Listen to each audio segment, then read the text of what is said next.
Bonjour, ici Patrick Pierrat, éditeur d'Info Bref. Voici l'essentiel des nouvelles ce mercredi 10 avril. François Legault envisage d'organiser un référendum sur l'immigration. Avant sa prochaine rencontre avec Justin Trudeau, qui doit avoir lieu d'ici la fin juin, Legault dit qu'il s'attend à des résultats sur ses demandes en immigration. Le gouvernement du Québec souhaite préapprouver les demandes de permis des travailleurs étrangers temporaires pour contrôler le nombre de ces demandes et les connaissances en français de ces travailleurs.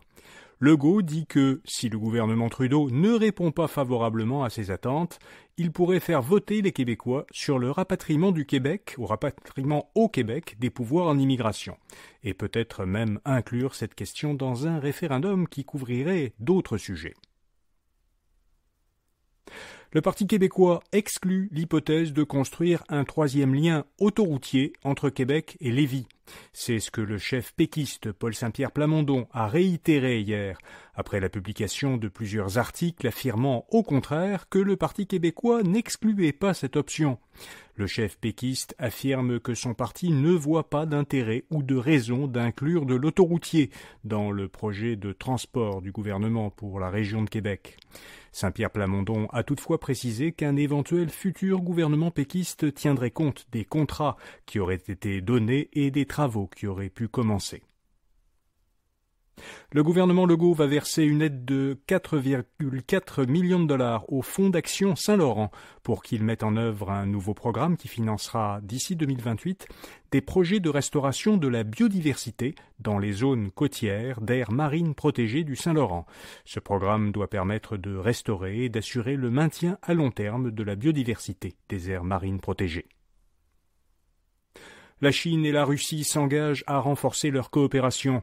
Lors d'une visite de 2 jours à Pékin, le ministre russe des Affaires étrangères Sergueï Lavrov a rencontré son homologue chinois et le président Xi Jinping.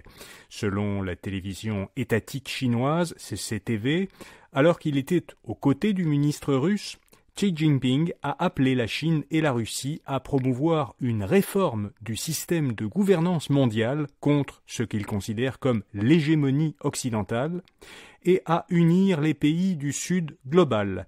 Cette expression désigne l'ensemble des pays d'Afrique, d'Asie et d'Amérique latine. La Suisse a été condamnée pour inaction climatique. La Cour européenne des droits de l'homme a jugé que, en ne luttant pas suffisamment contre les changements climatiques, la Suisse avait enfreint la Convention européenne des droits de l'homme, un traité signé par 46 pays européens. C'est la première fois que la Cour condamne un État pour inaction climatique. La Suisse devra prendre des mesures pour mettre en œuvre cette décision.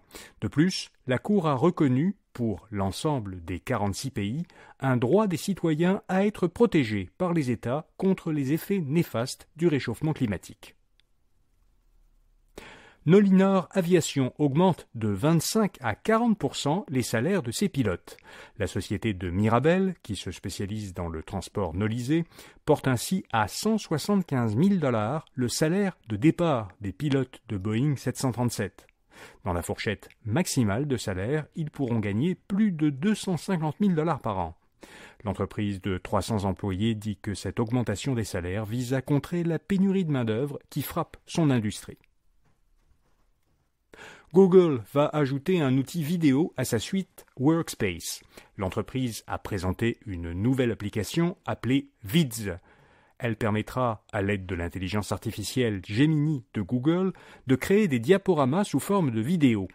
Contrairement à d'autres outils, Vids ne générera pas l'intégralité des vidéos.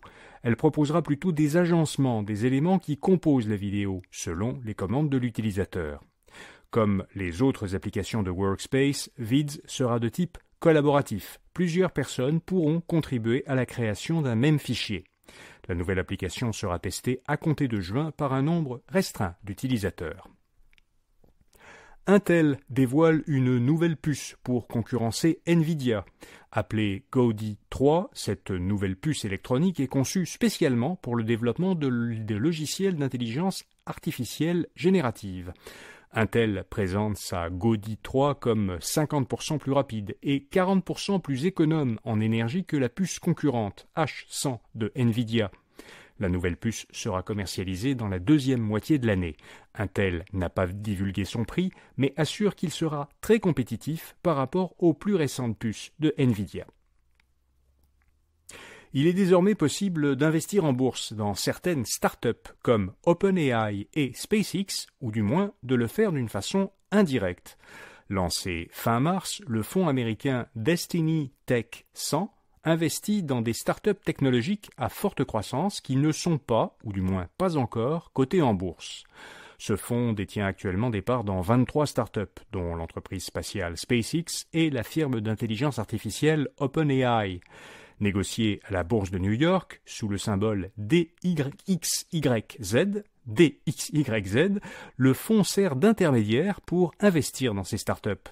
En seulement 2 semaines, la valeur des parts du fonds a été multipliée par 10, mais elle est très volatile. Hier, par exemple, elle a chuté de 35% en une seule journée.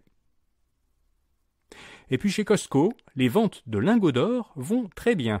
Depuis août dernier, l'entreprise américaine Costco vend sur son site web des lingots d'or d'une once.